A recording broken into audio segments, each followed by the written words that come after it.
Your MBA and investor, and in today's video I want to talk about the press release that came out this past week, late last week, about CRISPR Therapeutics, about their in vivo program CTX310. I want to talk about all of that here in this video here on this beautiful Saturday here.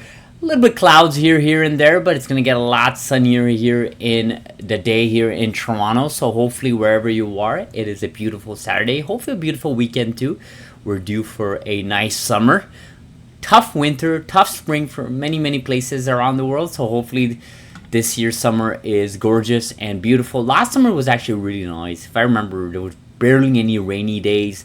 I think towards the end of summer, it got a little bit cloudy, rainy, gray here in Toronto, but I think we had a nice summer, so hopefully this year as well. So wherever you are, guys, East US, West US, South US, Europe, Asia, I got a lot of viewers from Europe and Asia, so hopefully wherever you are, guys, you guys are having a beautiful summer. So let's jump right into it, guys. So CRISPR Therapeutics reports positive additional phase 1 data for CTX310, which is targeting ANGPTL3 and provides updates of in vivo cardiovascular pipeline.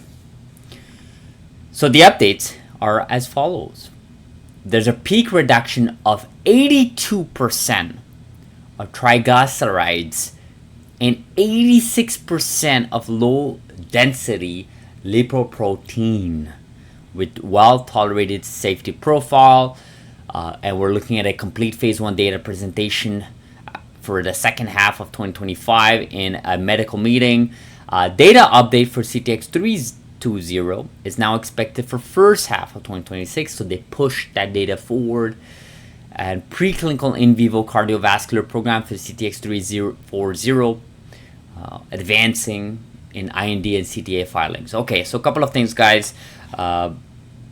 And before I actually give my thoughts, let's actually read out the quote from Dr. Sam. And I quote here, CRISPR Therapeutics remain focused on executing against our strategic priorities and advancing our portfolio of innovative therapies. The additional data from our ongoing phase 1 clinical trial for CTX310 reinforces the potential of our platform to transform the treatment of serious cardiovascular diseases.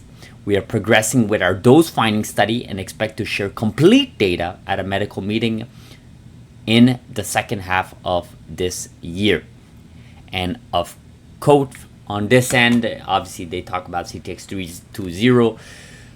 So the data here, obviously a lot of people are happy about the data. It's looking good for CTX310. A couple of things here. First of all, these are good data. These are great data.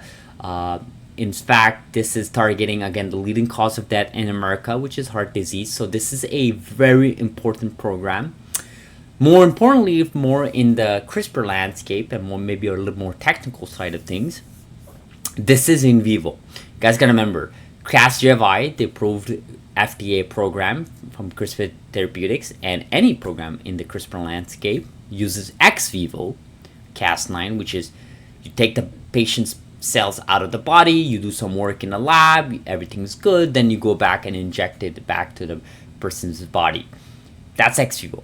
In vivo is different. In vivo is you inject inside an organ of the patient, right? It's directly in the organ of the patient, whether that's the liver and so on, right? So you guys gotta remember, this is a whole different ball game, right? So this is a different technology that they're using when it comes to ex vivo versus in vivo. These mechanisms are different, the process is different, and the fact that we're able to get that type of data kind of reinforces that CRISPR Therapeutics is indeed a platform looking at innovative technology tools, right? So they're not married to ex vivo Cas9.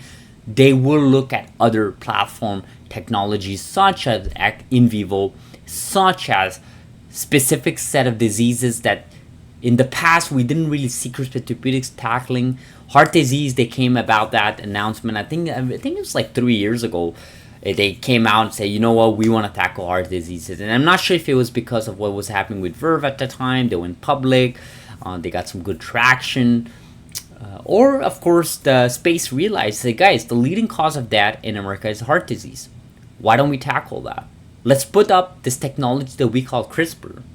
Use different mechanism, ex vivo, in vivo, Cas9, Cas12, whatever the protein is. Let's implement that, right? And I think obviously that's what CRISPR Tx decided to do. Now, a lot of people are kind of unfazed by this data. I'll be honest with you guys, I didn't fully understand it. They have 4 dose levels here, and it's all mentioned here. I'm not going to start naming all of them. They do have a follow-up of at least 30 days. And these are significant set of data. You know, I'm no scientist, but, you know, if I'm looking at 82% reduction up to 86% reduction, there's something there. Okay, there is something there. Now, it is only, of course, 10 patients, so it's not like these guys have a huge sample size, but it's still a significant amount of sample size. And also, I think people have to understand these things are going to take some time to play out, right? They have to assess the dose level, and then of course move on to a phase 3 trial where they, you know, narrow down the dose level, and then they just start increasing that sample size and go all in, right? So it is a tough space. There is competition in this space, and when I mean competition, I mean like statins, I mean like, you know, these types of pills, injections you get every week, every month, and maybe even more frequent than that, more frequent than a week. So there is a potential here for CRISPR to come in, CRISPR Therapeutics to come in, one-time treatment, in vivo, said and done, move on to the next patient, scale that way. That's the promise of CTX310 and their heart disease program as a whole, right? And I got a lot of feedback from people kind of saying, okay, well, CTX320 was pushed forward here. They were supposed to give the update before the first half of 2026, and now it's being pushed. Well, look, I'm not going to start disagreeing with those people. I think, look, everybody wants data to come in. Everybody wants data to come in sooner. Everybody wants to look at data. Everybody's excited about the data. But folks have to understand that you want to do the right thing, okay? And you already have CTX310 getting great data. You don't need to rush these things, okay? You guys got to remember, one bad set of data set, it will set back not just this program, but this whole company, and I would argue the whole CRISPR landscape, by multiple months, if not years. So you have to do the right thing, right? And everybody's kind of in the same boat where, you know, you want to go forward, you want to go fast, you want to appeal to investors, you want to do more, but at the same time, you know, you have to be mindful about safety profiles, about safety efficiencies, about efficiency as a whole, and of course about how the FDA is going to perceive this if you go forward and you're not able to, you know, get a proper set of data, right? So look, guys, there's a lot to be said here. Let's just focus on the data readout. It's been a great data readout from CTX310. CRISPR Therapeutics is firing from all cylinders. Dr. Sam, CEO of the company, is excited about the company, and so am I. Everything I've said about this company, I think they're on track here to release not just Casgevy to scale up, but another approved FDA program. I mean, a lot of people kind of say maybe Casgevy was a fluke, maybe it was a one-time thing. Well, this type of data readout shows it's not a fluke, it's not a one-time thing, okay? This is the most successful CRISPR company in the landscape, and there's a reason why, and this type of data shows it. And to me, I'm very excited. This is the leading cause of death in America. We want to get these out for patients. We want to let physicians and medical staff and of course insurance to decide what's the best therapy out there. And I just cannot see how a one-time treatment in vivo is not going to appeal to them if this plays out. Of course, we cannot say it's a functional cure yet. It's not approved. We still need to get many months of data, different data readouts. But with the new FDA administration, a lot of things are happening in this space. So, guys, I'll end this video like this. Hopefully you appreciated this, the data readout. It was a big news that happened just a couple of days ago. I would say 2 days ago, actually. Big news. Very excited. Just lots of things happening in this crystal landscape. So I want to keep covering these news, guys, for you guys. I want to keep it up. But you guys got to keep liking our videos, subscribing if you haven't. And let me know in the comments below, what do you guys think about the data readout? Do you think it's normal, average, above average? Let me know, guys. Let me know what does that mean to you and to the folks in this channel.